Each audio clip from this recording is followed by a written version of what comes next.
Para nós é uma alegria muito grande estar com vocês. Congregamos lá em Jundiaí, com o Haroldo e com alguns outros irmãos. E estamos sempre acompanhando o que está por aqui. Recentemente, alguns dos nossos jovens vieram num encontro de adolescentes.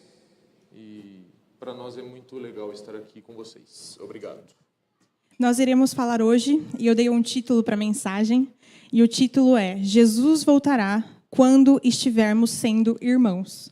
Depois você pode ouvir e mudar o título, mas o título que eu dei foi esse. E nós vamos falar agora sobre relacionamento. Toda vez que falarmos sobre relacionamento, não pense em relacionamento romântico homem e mulher. Estamos aqui como irmãos, e a mensagem que queremos passar é relacionamento e amizade entre irmãos. Não só irmãos de sangue ou gêmeos, mas irmãos do corpo de Cristo. Eu queria começar falando algo que o Arlindo compartilhou no encontro que aconteceu algumas semanas atrás. O Arlindo disse que a realidade está associado com a comunidade. O que isso significa? Há uma comunidade eterna que sempre existiu, que é formada por Deus, por Jesus e pelo Espírito Santo. E quando eles criam toda a criação, Gênesis 1 diz: façamos o homem à nossa imagem e semelhança. Ou seja, não havia um Deus sozinho, havia um Deus trino, que se relacionava, e era uma comunidade. E a partir do momento que essa comunidade eterna cria algo, toda a realidade está vinculada com uma comunidade. O que isso significa? Que eu sozinha, cada vez que eu me afasto de alguém, de uma comunidade, de um relacionamento, eu tenho dificuldade de perceber a realidade. E isso acontece em Gênesis 2, quando Deus cria Eva. Por quê? Uma das coisas. Adão teria dificuldade de experimentar tudo aquilo que Deus queria que ele experimentasse da realidade da comunidade do Deus Trino se ele estivesse sozinho. Então, Deus precisou criar mais de uma pessoa para que nós possamos desenvolver relacionamento, para a gente entender a realidade que há nos céus. E hoje, nós vamos falar sobre amizade e relacionamento, e nós precisamos entender a realidade da importância do nosso relacionamento e da nossa amizade para a volta de Jesus. Ok? Bom, eu disse, Gênesis 1 diz, façamos, um verbo na primeira pessoa do plural, e depois tem a criação de Eva, em Gênesis 2 fala, vou fazer uma mulher para Adão para que ele seja idônea, e nós temos aqui já, nos 2 primeiros capítulos de Gênesis, uma mostra de que Deus gosta de relacionamento. E o nosso Deus é um Deus de aliança, e ele fez várias alianças durante toda a história. Então, o primeiro ponto, antes da gente introduzir tudo que a gente quer falar, a gente quer pontuar que a aliança ela é importante para Deus. E Deus leva a sério a aliança. E um primeiro ponto, já falei vários primeiros pontos, mas quando a gente compartilhou isso domingo passado, o Jonatas deu um exemplo de quando meu pai e minha mãe foram se casar, eles fizeram uma aliança. O casamento é uma aliança, certo? Usa até a aliancinha mesmo. É uma aliança.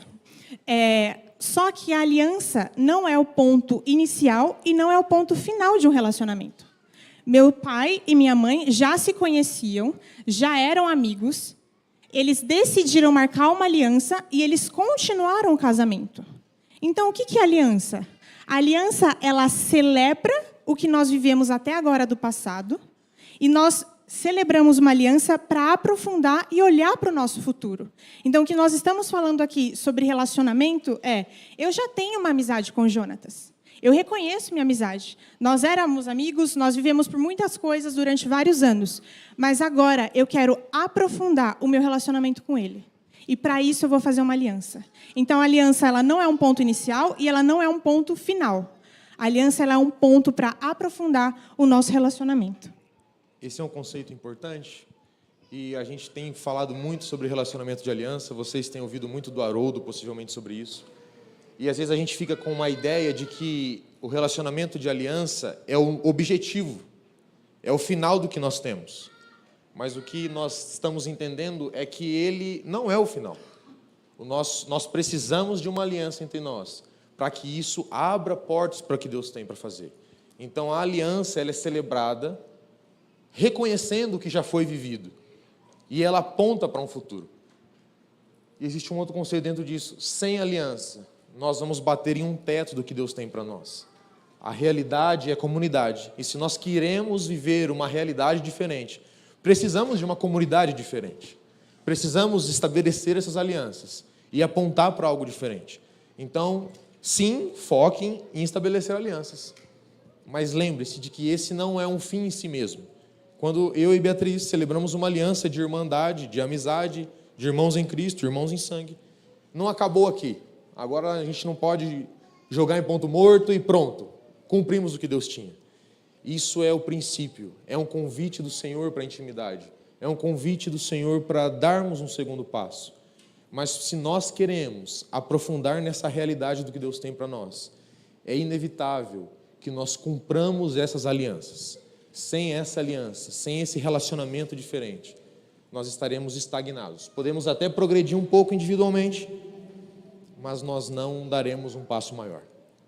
Nós iremos falar sobre duas histórias principais da Bíblia. A primeira é de Jonatas e Davi, mas antes de entrarmos em Jonatas e Davi, eu gostaria de falar um outro ponto sobre a história de Davi que mostra que Deus leva a sério a aliança. E essa história está em Josué 9, capítulo 9. Eu vou contar uma releitura da história, então não é desse jeito que está escrito, depois você pode ficar à vontade para abrir a sua Bíblia e ler a história do jeito que está escrito. Mas, resumidamente, o povo estava no Egito, Deus manda as 10 pragas, eles são libertos, tem um homem que conduz esse povo, que é Moisés. Moisés morre, quem que aparece como sucessor? Josué. A ordem de Deus, basicamente, mata todo mundo que está aí, vocês vão tomar posse da terra prometida. Essa, em suma, era a ordem, bem resumida. E o que acontece no capítulo 9 de Josué? Tem os reis dos amorreus, jebuseus, heteus e outros teus, e eles falam, vamos nos ajuntar e vamos guerrear contra Josué. Vamos fazer isso. Aí tem um povo que morava do lado, que era o povo de Gibeão. Eles falam assim, vamos colocar roupas velhas, vamos pegar odres velhos, vamos colocar vinhos aqui, vamos pegar pães velhos e duros e vamos chegar até Josué. E eles fizeram isso. Eles chegaram até Josué e os líderes lá de Israel e falaram assim, olhe para nós. Nós somos de um povo muito distante. Nós moramos muito longe de vocês. Quando nós saímos da nossa casa, a gente acabou de comprar roupa nova, sandália nova, o odre do vinho estava novinho, a gente tirou o pão do forno, estava quentinho, e olha só o estado que a gente está. A gente mora muito longe. O que o povo de Israel fez? O povo de Israel fez uma aliança com eles. Falou, vamos celebrar uma aliança com vocês. Não vamos matar vocês. O que é essa história? O povo era mentiroso, o povo morava perto, induziu eles uma mentira, mas eles fizeram uma aliança. E qual que é a consequência dessa aliança? A consequência dessa aliança são vários anos depois, mais ou menos uns 400 anos depois, que a história está em 2 Samuel, capítulo 21. 2 Samuel, capítulo 21 diz, durante o reinado de Davi, houve uma fome de 3 anos consecutivos. Davi consultou o Senhor e este lhe respondeu, é por causa de Saul e de sua família sanguinária, porque matou os gibeonitas. O que acontece aqui em 2 Samuel 21? Uma aliança que foi celebrada em cima de uma mentira com um povo estranho, que o Senhor não queria que fizesse parte. Eles celebraram uma aliança. 400 anos depois, o Senhor castiga, porque eles quebraram uma aliança que eles tinham feito. Então, essa história simboliza algo da característica do nosso Deus. Ele valoriza a aliança.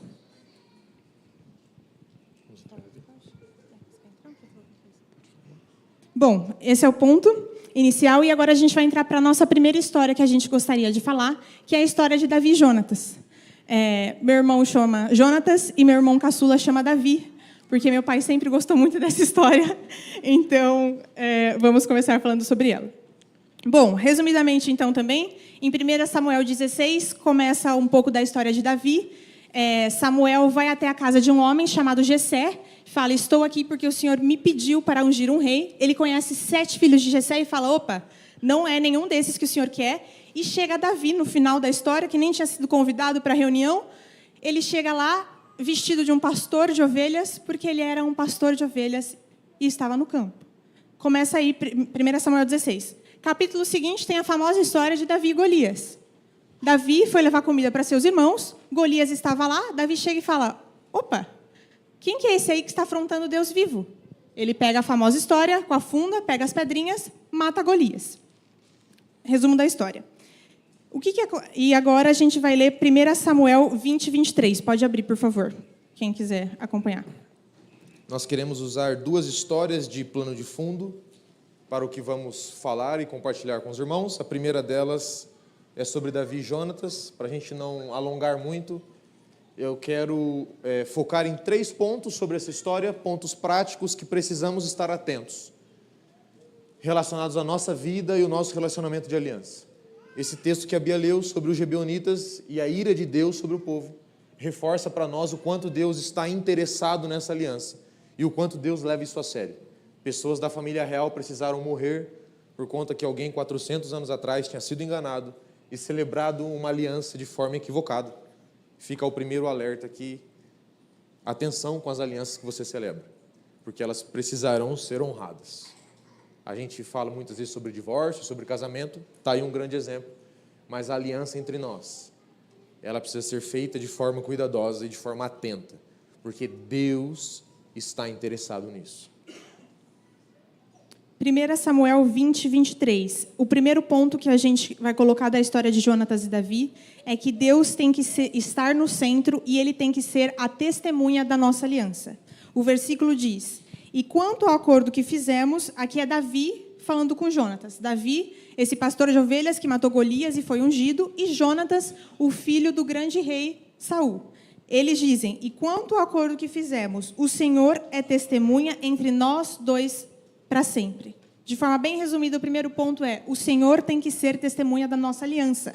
O que isso significa? Eu posso me relacionar com Jonatas e eu posso me relacionar com ele sem aliança.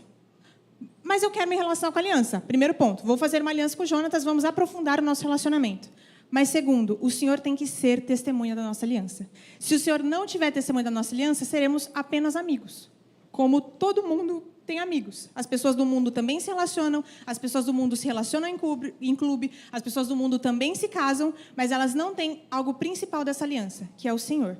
Então, quando estou caminhando com Jonatas, na nossa caminhada de igreja, eu reconheço que o Senhor tem que ser a nossa testemunha. Inclusive, tem algo no direito, eu também sou formada em direito, igual a Letícia, e de forma bem prática, todo acordo que você faz com uma pessoa, se 2 partes assinam, é um acordo válido. Você exprimiu sua vontade, você fez a sua assinatura, reconheceu, firma, está válido.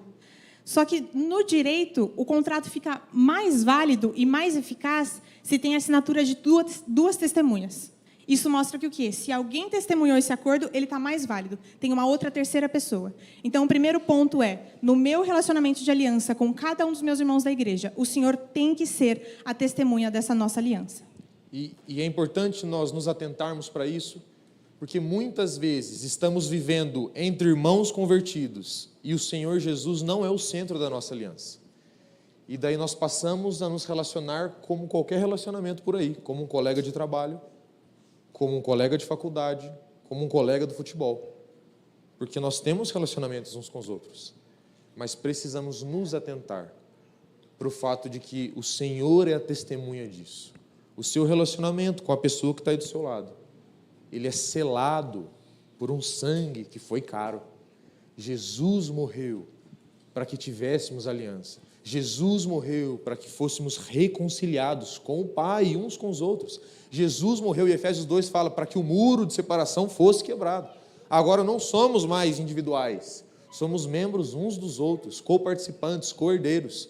Então, o que está selando essa aliança é suficiente, mas nós precisamos intencionalmente pegar esse selo, pegar esse penhor e colocar nos nossos relacionamentos. Se eu me relaciono com a Bia de forma superficial, corremos o risco de ser colegas. E Deus não quer colegas. Jesus não morreu para que a gente fosse colega. Jesus morreu para que a nossa aliança tivesse um respaldo maior. Efésios 1 fala, ele é o penhor, o Espírito que foi liberado. É o penhor, esse sangue que grita diante de Deus, testificando de que a minha aliança com a Bia tem alguém no meio. E esse alguém é Jesus. Fique atento nos relacionamentos, no seu 2 ou 3, na sua igreja caseira, na grande congregação. E afirme que o Senhor Jesus é o meio daquilo. E isso traz consequências práticas. Isso traz consequências do que fazer e do que não fazer. E você pode depois orar e pedir ao Senhor que te mostre o que isso precisa refletir no seu relacionamento com os irmãos. Mas queremos atentar para o fato de que muitas vezes, como igreja, somos convidados a viver de forma tão superficial, tão individual, tão cheia de proteção de nós mesmos, que nos esquecemos de que o que me une com a Bia é o sangue de Cristo derramado naquela cruz. Ele é a testemunha, Ele é o acordo, Ele é aquele que firma a nossa aliança. O segundo ponto, então, sobre Davi e Jonatas, que o Jonatas vai falar e ler, está em 1 Samuel 23:16. Então, o primeiro ponto é, o Senhor tem que estar no centro e Ele é testemunha. E o segundo ponto, sobre a aliança de Jonatas e Davi, está em 1 Samuel 23:16. Dando um panorama bem rápido aqui, acho que os irmãos conhecem o texto, mas nesse momento a história, o enredo aqui toma uma proporção diferente, começa toda uma confusão entre Saul e Davi. Davi já tinha sido consagrado rei, ainda não tinha pedido a governança. E Jonatas naquele meio, é filho do grande rei, é amigo do outro cara que vai governar. Fica toda essa situação e Saul toma a decisão várias vezes e de forma prática de matar Davi. E ele tenta por algumas vezes matar Davi. E a situação fica bastante caótica. E nesse meio de contexto, o que acontece em 1 Samuel 23:16? Jonatas, filho de Saul, foi falar com Davi em Oreza e restaurou sua confiança em Deus. E eu quero dizer que muitas vezes nas nossas jornadas, nas nossas caminhadas, a história se torna caótica. Você já passou por isso e eu também. Talvez alguém não tenha tentado te matar, ou talvez tenha. Mas talvez você tenha corrido riscos. Talvez você tenha ficado preocupado. Eu quero que você entenda o que Davi estava aqui. Davi estava fugindo com um monte de marginal, se escondendo em cavernas, mendigando, pedindo. Lembra com Abigail a história? Pedindo alguma coisa. Ainda assim agindo debaixo do que Deus tinha. Mas era um momento de aflição. E Jonatas, nesse meio de assunto, vendo o pai tentando matar o melhor amigo, e vendo o amigo fugindo, e aquela situação. E Jonatas chega para Davi e restaura a confiança dele no Senhor. E eu quero te colocar nesses dois papéis nessa manhã. Há irmãos do nosso lado que estão passando por situações parecidas com a de Davi. E você precisa chegar para ele e falar, viu? A sua confiança está no Senhor.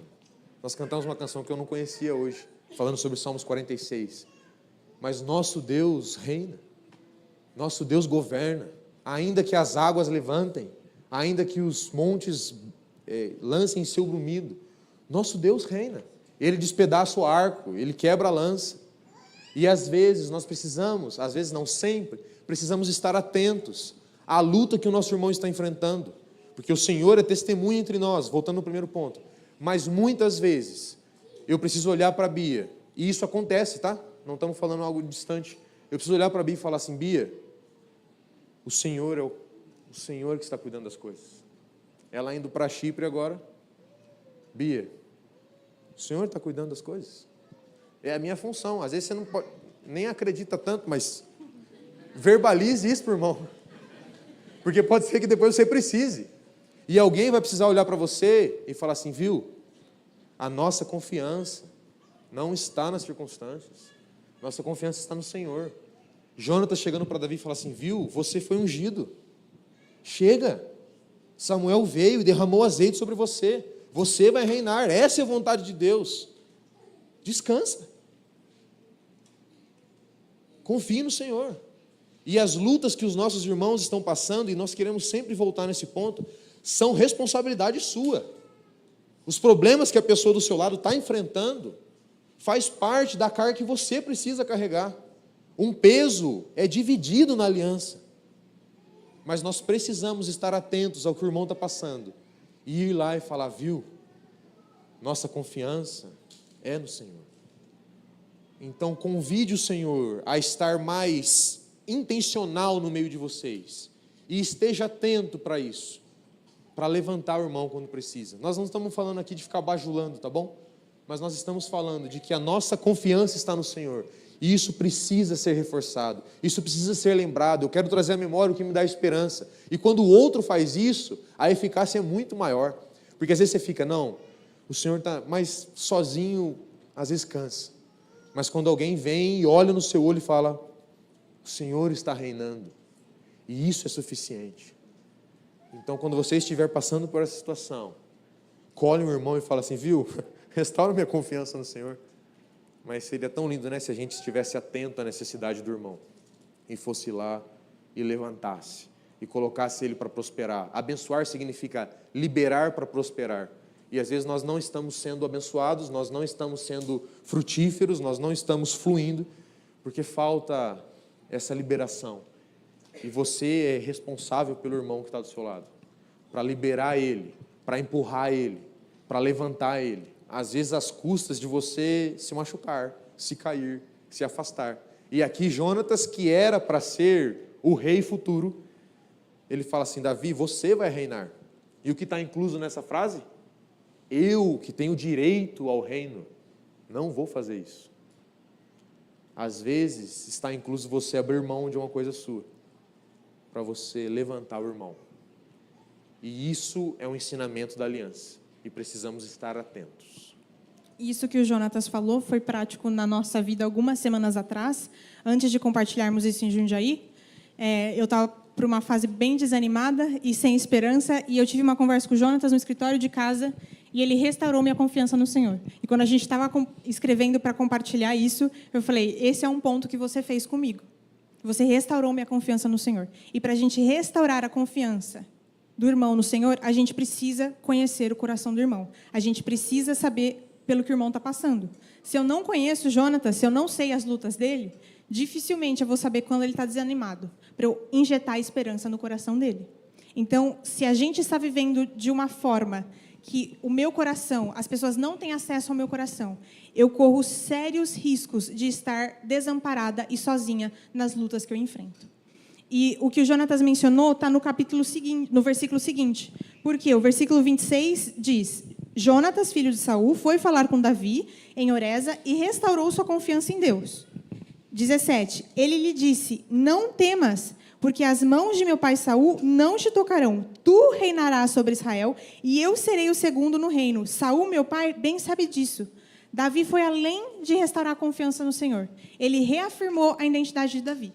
E ao reafirmar a identidade de Davi, como o Jonatas disse, era para ele ser rei. Ele era filho do rei. O que ele faz? Viu que o amigo estava triste e fala, não fique triste. Vou injetar esperança no seu coração. Restaure sua confiança no Senhor. E além disso, estou aqui para reafirmar sua identidade. Você será rei sobre Israel, não eu. Até meu pai que quer que eu seja rei. Ele sabe que o Senhor te ungiu e você será o próximo rei de Israel. Então, o nosso papel também é reafirmar a identidade do nosso irmão. Hoje nós tivemos uma amostra disso. Algum irmão não está se sentindo amado, ou qualquer coisa assim, eu falo para o meu irmão, você é filho amado de Deus. Então eu restauro a confiança do meu irmão no Senhor. E eu reafirmo a identidade que o Senhor já disse sobre ele. E agora nós vamos no terceiro ponto da história de Jonatas e Davi, que está em 1 Samuel 18, do 1 ao 5. Se vocês quiserem abrir.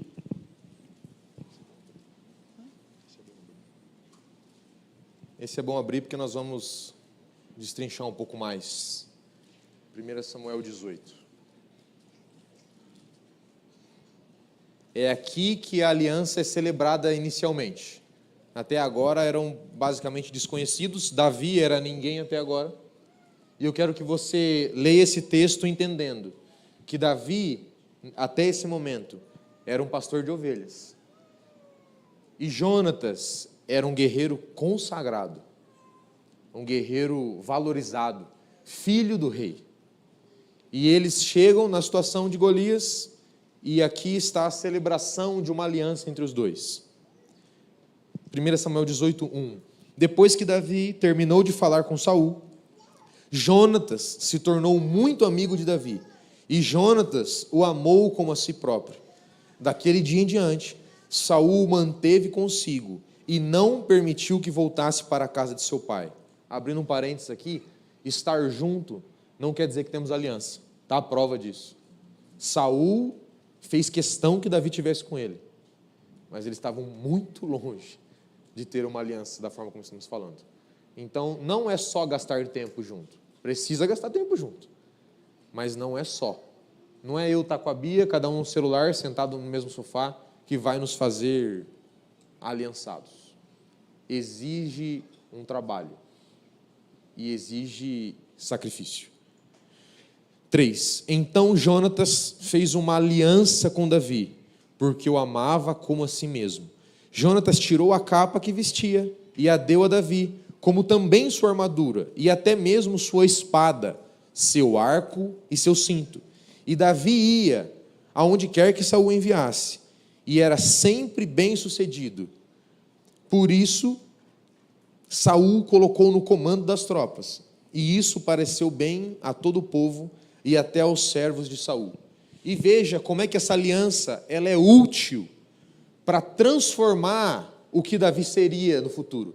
Davi chega vestido como um pastor, sujo das ovelhas, e eles não eram muito ricos, porque a Bíblia fala que Davi deixou as poucas ovelhas com os servos e foi até os irmãos levar queijo.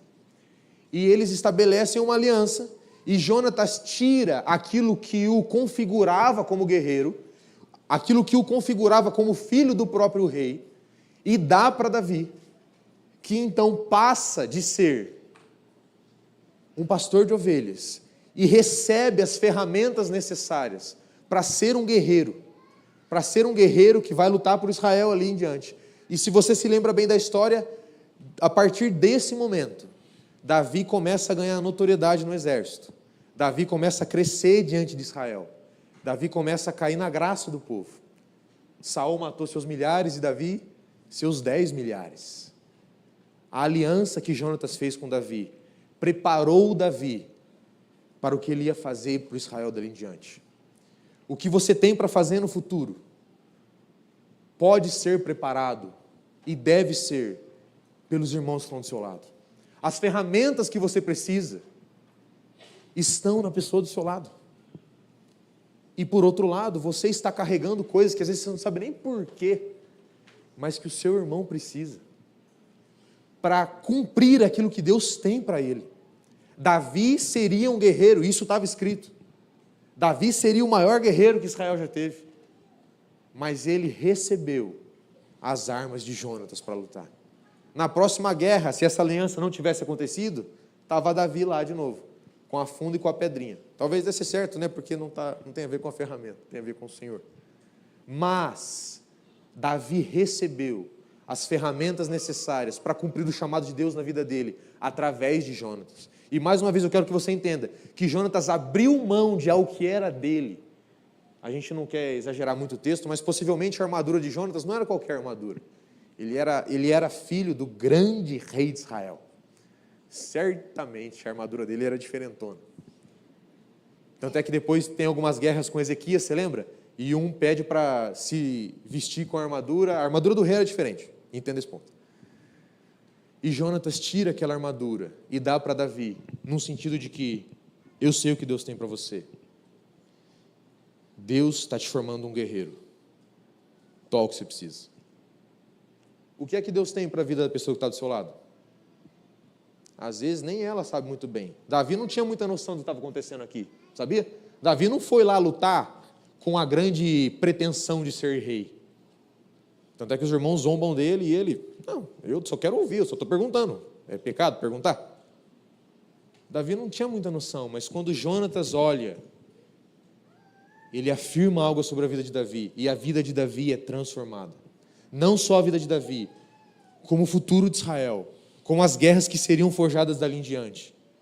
Veja, eu quero que você entenda que, às vezes, as ferramentas para a batalha do seu irmão estão na sua mochila. Às vezes, o que a pessoa do seu lado precisa para as guerras dela, estão com você. E, por outro lado, não tente ir para todas as guerras com uma funda e uma pedrinha. Conte com os irmãos. Eu não sei se está ficando muito viajado, mas às vezes o que você precisa para o futuro Está no seu irmão. Vamos dar um exemplo, a Letícia. Vocês estão entendendo que ela está indo para Chipre e que ela precisa de algumas coisas? Quem é que tem as coisas que ela precisa? Queria um pouco mais de empolgação nesse momento. Quem é que tem as ferramentas que ela precisa? Vocês. A resposta para aquilo, para ir lá e falar assim, Letícia, eu acredito no que Deus tem para você. Você vai ser, fazendo um paralelo, uma guerreira. Aqui as ferramentas que você precisa. Se precisa de dinheiro, tó dinheiro. Se precisa de oração, se precisa de alguém para ir junto, eu vou. Tá levando minha irmã, né? Depois a gente conversa isso aí. Mas nós estamos sendo preparados pelo Senhor para guerras que enfrentaremos. E nós cremos que não vai ser algo banal. Precisamos nos preparar, e parte da preparação está na nossa aliança uns com os outros. As suas guerras individuais e coletivas, elas precisam das ferramentas que estão com o irmão. Então não segure, sabe, não fique amando a sua armadura, a sua espada bonita.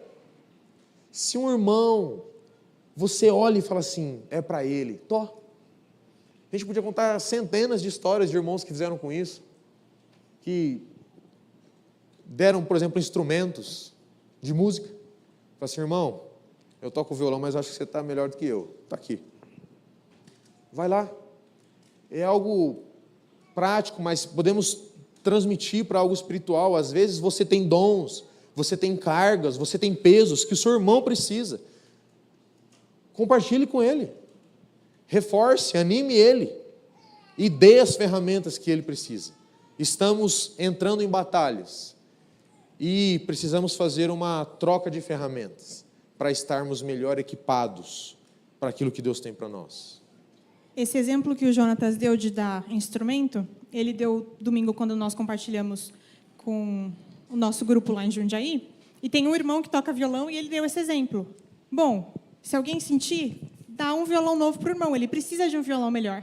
E o ponto é, quem que vai ser beneficiado para o irmãozinho do louvor estar com um instrumento melhor? Nós. Então, o fato do irmão do louvor receber um instrumento melhor, não é ele que vai ficar, só ele que vai ficar feliz. O corpo será beneficiado por isso. Então, o fato de, por exemplo, e não só dinheiro. Bom, Letícia está indo, eu falei, vou pegar de exemplo. Letícia está indo, eu sei que ela precisa de uma mala de mão pro avião que ela não tem. Eu tenho uma mala de mão, eu vou dar para ela. E quem que vai ser beneficiado? Ela vai ser beneficiada? Vai. Mas o pessoal que vai receber ela em Chipre vai ser beneficiado. A igreja lá em Chipre vai ser beneficiada. As pessoas que serão convertidas lá serão beneficiadas. Então, nós precisamos saber que isso não é para o benefício do meu irmão. É para o benefício do corpo. Porque quem que escreveu toda a história foi Deus. Eu não estou fazendo isso porque meu irmão quer.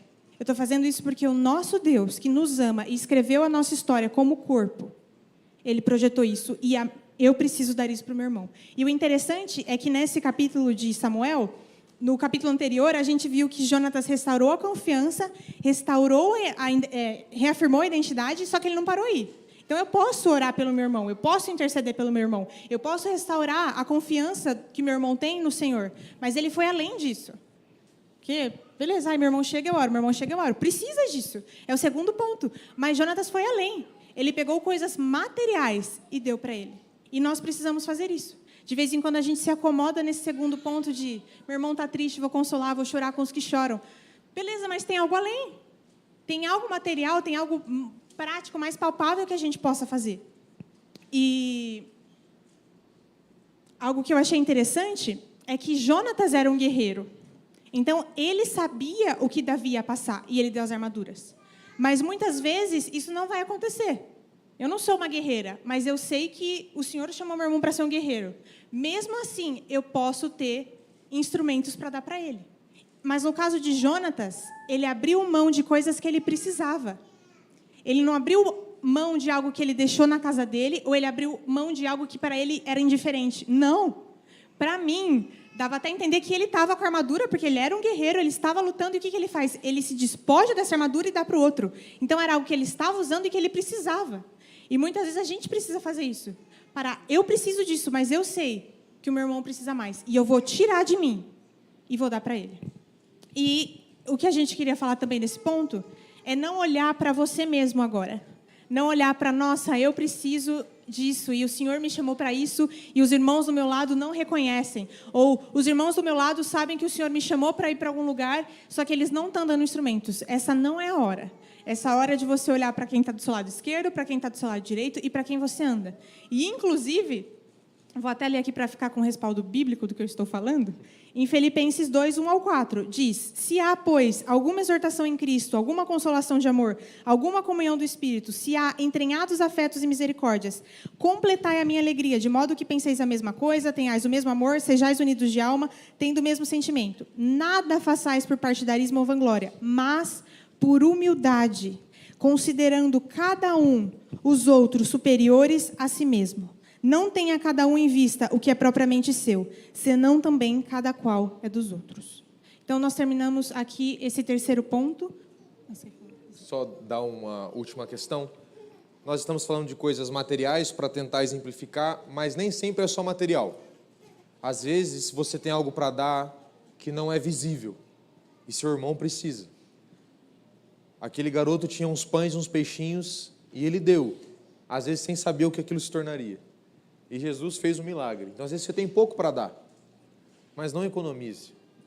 Um pão e um peixinho é tão pouco na sua mão, mas quando é dividido, isso se multiplica. Quando ele é liberado, é aumentado. E isso é a beleza da aliança. A aliança, ela é somada, ela é construída, ela é gerada. Então, o que você tem para dar? Você sabe de alguma coisa que você tem para dar. Às vezes é um versículo que você precisa ir lá e ler. Às vezes é uma oração, às vezes é uma visita, às vezes é chorar junto. Mas o Senhor nos fez membros uns dos outros e nos escolheu para fazer parte desse grande organismo. Uma célula não é suficiente, ela precisa das outras células. Uma célula não funciona sozinha, ela precisa do que a outra célula tem para dar, do que a outra célula ordena. Às vezes ela nem entende, ela só recebe e vive. Precisamos disso. Precisamos de trazer Jesus de forma mais intencional para as nossas alianças. Precisamos estar atentos às lutas dos nossos irmãos e restaurar a confiança deles no Senhor. E precisamos somar com a trajetória do que os nossos irmãos estão fazendo. Afirmar o caráter deles, afirmar a identidade deles, afirmar o chamado deles. Deus tem um plano para cada um de nós. E parte desse plano é você fazer parte do plano do outro. Vou repetir para não ficar confuso. Deus tem um plano para cada um de nós. E parte desse plano é te colocar no plano do seu irmão, para que você some com ele, para que você dê as ferramentas para ele, para que você dê as armas para ele, que o tornarão aquilo que Deus tem. Davi se tornou um guerreiro depois do que recebeu de Jonatas. E talvez você não vá lutar fisicamente, mas para as suas batalhas, talvez a resposta esteja no seu irmão. Receba o que ele tem para dar e cumpra o que Deus tem para você. Um último ponto na história de Jonatas e Davi, que não estava aqui no resumo, a aliança que eles fizeram foi além dos dois. Isso significa que quando faço uma aliança, isso vai além da minha geração. Davi e Jonatas fizeram uma aliança, o Senhor era testemunha. Depois que Jonatas morreu, o que Davi fez? Há alguém descendente de Jonatas para que eu possa honrar, abençoar, fazer qualquer coisa, e ele chama Mefibosete para comer à mesa dele. Isso significa que o quê? A minha aliança com Jonatas não para na pessoa do Jonatas.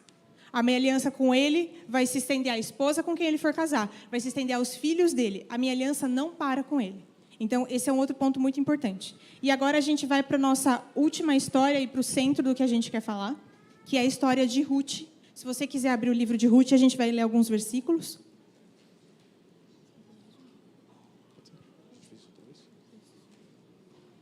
Ruth, então. Eu vou dar para a gente não gastar tempo lendo toda a história, eu vou dar um resumo breve do que foi que aconteceu nesse livro. Depois você leia, tem só 4 capítulos. Certamente vai te abençoar muito, mas é uma história, parece meio jogada aqui nesse meio de contexto. Mas ela se passa em um período, no período em que os juízes governavam Israel. E se você já leu as 9 divisões da Bíblia, você sabe que esse período foi um período meio caótico. O ciclo de Juízes, em que o povo caía em apostasia, caía em idolatria, ia para outros povos, Deus apertava, Deus matava, eles voltavam, se arrependiam, Deus mandava um libertador. E esse ciclo vai. E esse ciclo vai, e um Deus sendo misericordioso, tentando conquistar o coração do povo. Em um determinado momento, fome chega em Israel. E as pessoas passam a ter necessidade. E um homem pega a sua família, sua esposa e seus 2 filhos, e, fugindo da fome, vai para uma terra distante, a terra de Moabe. Vai para um país vizinho, na esperança de que ali consiga cuidar da sua família, ter os recursos necessários. Ele está fugindo da fome. E esse homem, então, pega os 2 filhos e vai para uma terra distante. E nessa outra nação, esses 2 filhos casam com 2 mulheres, Ruth e Orfa, e continuam vivendo. E se a tragédia já não fosse tão grande, todos os homens da história morrem. Então o homem e os 2 filhos morrem. E nesse contexto fica Ruth e suas 2 não mais noras, né, porque não tinha mais os maridos. Desculpa. Noemi e as suas não mais noras, Ruth e Orfa. E Ruth ouve falar que lá em Israel voltou a ter suprimento. E ela fala: vou embora. Já perdi meus 2 filhos, perdi o meu marido, perdi a minha nação. Já deu, né? Vou voltar para minha terra, porque parece que lá tem um pouco de pão. E as 2 noras, que eram moabitas, começam essa jornada de ir com ela para a terra de Israel. E eu quero que você perceba, a gente já vai dando alguns detalhes da história do que queremos focar depois. Ruth, nesse momento, que é a peça-chave da história, ela era moabita. E ela começa a ir com a sua sogra, uma idosa viúva, para a terra dela. Ruth abre mão da sua nação, Ruth abre mão do seu povo, Ruth abre mão da sua família para acompanhar a sua sogra para uma terra distante que ela não conhecia. E nessa jornada muita coisa acontece. A sogra fala para elas: podem voltar, porque eu não tenho nada para oferecer para vocês. Comigo, além de toda a tragédia, vocês não vão nem mais casar.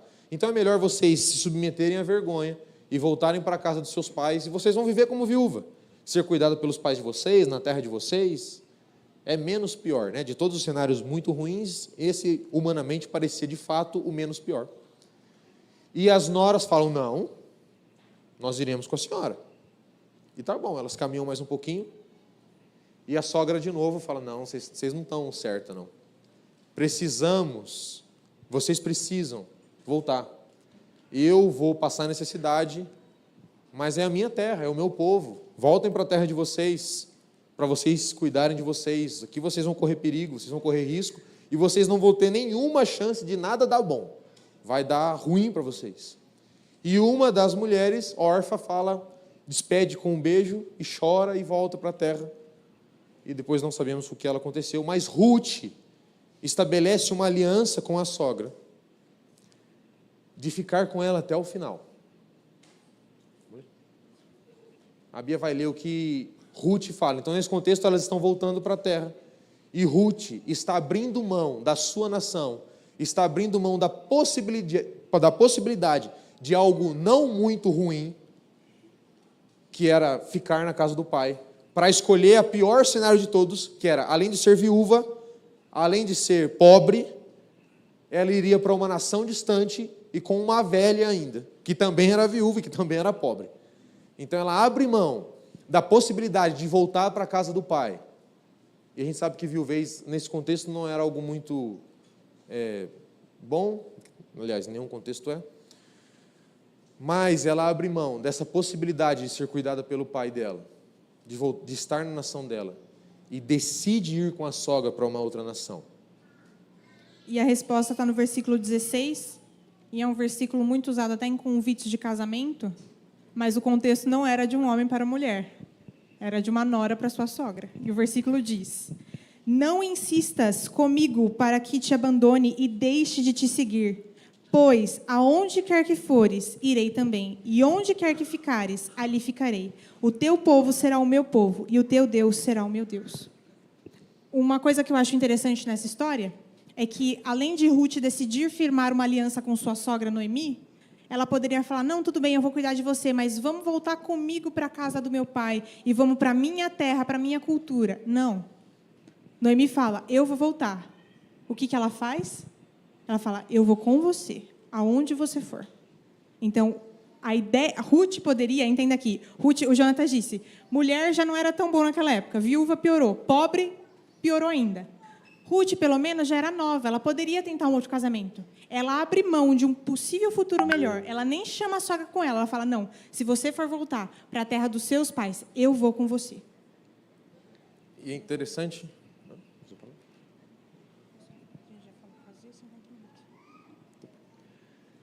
Eu quero que a gente faça um paralelo para economizar um pouco de tempo.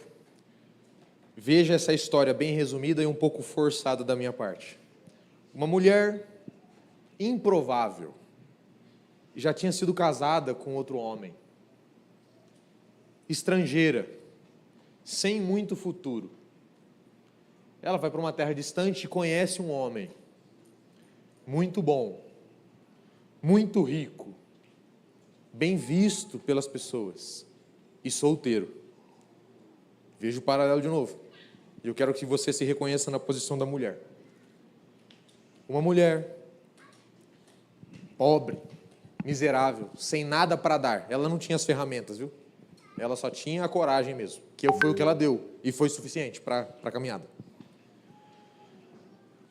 Já tinha sido casada, uma viúva, rejeitada, estrangeira, sem muito futuro, e ela conhece um homem esperando alguém para casar.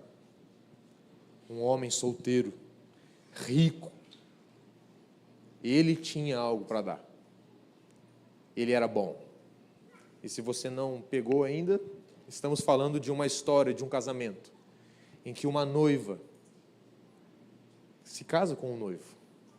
A noiva, humanamente dizendo, não está lá muito bonita, não está lá muito preparada, não tem lá muito para oferecer. Ao contrário do noivo, que é um cara muito rico, muito bom, e que está esperando uma noiva. Essa é a história das nossas vidas. A história de uma igreja que vai se casar com um noivo. Um noivo está nos esperando numa terra. E esse noivo é muito rico. Esse noivo é muito bom. E o melhor de tudo, ao contrário de nós, né, com algumas aspas, ele está solteiro. Nós somos uma noiva que já foi corrompida. Nós somos uma noiva que já se encantou com outros amores. Nós somos estrangeiros. Nós não temos muito para oferecer. E ainda a gente carrega um fardo de ter pessoas que estão ainda sugando. E a gente está nesse caminho caótico, nesse caminho sem muito futuro humano. Eu não sei se só sou eu que sou pessimista, mas a história acaba bem. Mas, por enquanto, nós somos essa noiva. Nós somos essa noiva que não tem muito para oferecer. Mas a história se desenrola, uma história muito bonita. E, de repente, Boaz, que era esse cara, a figura de Jesus, para eu falar bem claramente, nós somos Ruth, Boaz é Jesus. Nós somos uma noiva, ainda mais ou menos, vamos casar com um noivo que já é muito bom. Nós somos Ruth, Boaz é Jesus. E eles se encontram no momento da história. E Boaz, o nosso amado, o nosso noivo, começa a agir de forma bondosa para com Ruth. Ele começa a gostar dela. E daí a pergunta que vem no seu coração, deveria vir, e que veio no coração dela é, por quê? Um cara muito rico, muito bom, solteiro, olhar para mim? Como é que essa história, como é que isso acontece? E por outro lado, uma noiva que não tinha muito para oferecer, começa a ser admirada por um cara muito bom. E estamos nesse momento, viu? Estamos aqui ainda caminhando na nossa jornada, mas tem um noivo que está olhando para nós. E vendo essa noiva aqui, viúva, ainda aprendendo com a vida, ainda se acertando, mas ele está olhando e alguma coisa está despertando interesse. para apontar para um casamento em que nós estaremos com Ele para sempre. Isso é escatológico, mesmo sem ser muito difícil. Isso tem a ver com uma noiva que vai se casar com um noivo. Isso tem a ver com um grande casamento que nós faremos parte. Apocalipse 19 fala: bem-aventurado os que são chamados à ceia das bodas do Cordeiro, porque o Cordeiro já preparou uma noiva para si e foi-lhe permitido vestir de linho fino. Mas nesse momento da história ainda não está muito bom. E daí Ruth olha para Boaz e fala: por que é que eu achei graça aos teus olhos? Vocês entenderam a pergunta? Ruth, ela tinha noção das coisas. Ela falou: por que é que isso está realmente acontecendo? Você está realmente gostando de mim? E a pergunta dela para ele é: por quê? Eu não tenho nada para você gostar de mim. Por que você está olhando para mim com bondade? E lê a resposta dele, por favor. E a resposta dele é o ponto que nós queremos focar aqui. Versículo 10. Então Ruth se inclinou, prostrou-se com o rosto em terra e lhe perguntou: por que achei favor aos teus olhos, para que te importes comigo, uma estrangeira? Versículo 11. Ao que lhe respondeu Boaz: contaram-me tudo o que tens feito pela tua sogra, depois da morte de teu marido, como deixaste teu pai e tua mãe, e a terra onde nascestes, e vieste para um povo que antes não conhecias. Que o Senhor recompense o que fizeste, que receba a grande recompensa do Senhor, Deus de Israel, sob cujas asas vieste buscar abrigo. A resposta dele para a pergunta dela é muito simples. Ele olha para ela, ela pergunta: por que é que você está agindo assim para comigo? E ele responde: eu vi a forma como você tem se relacionado com a sua sogra. A forma como você está honrando a aliança que vocês estabeleceram ali. Certo? A aliança que a Bia acabou de ler antes. Já concluindo tudo, um dia nós ousaremos perguntar isso para o nosso amado: por que é que o Senhor nos escolheu? E uma das respostas dele vai ser: eu vi a forma como vocês estão se relacionando. A forma como nós cumprimos as nossas alianças sobem ao Senhor como um grande convite para o casamento. A forma como eu trato a minha irmã, a forma como nós nos tratamos, a forma como nós honramos as nossas alianças, ressoa para o nosso amado: estamos prontos para casar. Boaz viu em Ruth a forma como ela cuidava da sogra, e isso despertou o coração dele. Estamos nesse processo profético de despertar o coração do Senhor, de despertar o amor de Jesus e nos envolvermos nesse grande casamento. E a resposta dele vai ser: eu vi a forma como vocês se relacionam. As nossas alianças, meus irmãos, elas despertam o coração do noivo. As nossas alianças, a forma como nós nos tratamos, a forma como nós nos relacionamos, sobe ao Senhor como um grande convite para o casamento. Um dia Jesus vai olhar para nós e vai falar: eles estão prontos para casar. E vai dar certo. Quero encher o seu coração de ânimo. Essa noiva aqui, meia boca, casou, deu tudo certo no final. Inclusive, ela é uma das poucas mulheres que são citadas na descendência de Jesus. E ela é estrangeira, tá? Nem judeu. A forma como nós nos tratamos sobe para o Senhor como um convite para casar. Queremos casar com Jesus? Eu estou junto com vocês nisso. Estamos sendo despertados para isso há um tempo. E podemos tentar de várias formas, mas eu quero dizer que as nossas alianças, os nossos relacionamentos, esse relacionamento horizontal, o seu 2 ou 3, a sua igreja caseira, a forma como você trata as pessoas daí, é um passo escatológico tremendo. É um grande incenso que sobe para um noivo que está louco para casar. Ele está olhando, procurando uma noiva. E o que vai despertar o coração desse noivo é a forma como nós nos tratamos. Eu vi como tens agido com bondade para com a sua sogra.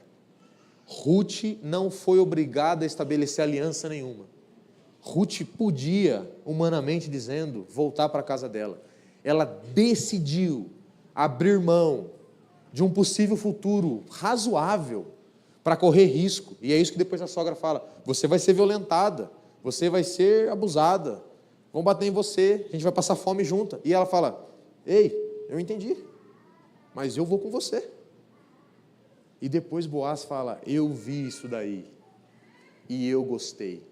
E eu quero que você entenda de forma prática, quando uma pessoa está procurando um futuro cônjuge, você acha que quando ele está com o olho aberto procurando, essa procura, ela é por alguém que está acostumado a quebrar alianças? Não sei se minha pergunta ficou difícil. Quando a Bia for achar um marido para casar, você acha que ela quer alguém que já quebrou 10, 15 alianças? Sim ou não? Não. Eu não quero isso para minha irmã. Alguém acostumado a quebrar alianças, alguém acostumado a desonrar os relacionamentos, alguém acostumado a não tratar bem as pessoas que estão em volta. Eu quero alguém que se compromete com os outros. Eu quero alguém que valoriza as alianças horizontais para ela. Eu quero alguém que honre esses relacionamentos. E Jesus da mesma forma. Jesus quer casar, tá certo? Vocês concordam comigo? Nosso noivo quer casar. E ele quer encontrar uma noiva dada à aliança. Ele quer encontrar uma noiva acostumada a viver de forma aliançada. Ele quer encontrar uma noiva que age uns para com os outros de uma forma que desperte o amor dele. Eu acho que se eu ficar falando muito, eu só vou ficar repetindo de formas diferentes. Mas a repetição não tem problema, ela é importante para a nossa assimilação. A forma como você trata a pessoa que está do seu lado é um convite de casamento para Jesus. Precisamos nos atentar, precisamos trazer Jesus para o meio dos nossos relacionamentos. Precisamos levantar a esperança do nosso irmão no Senhor. Precisamos dar as ferramentas para Ele.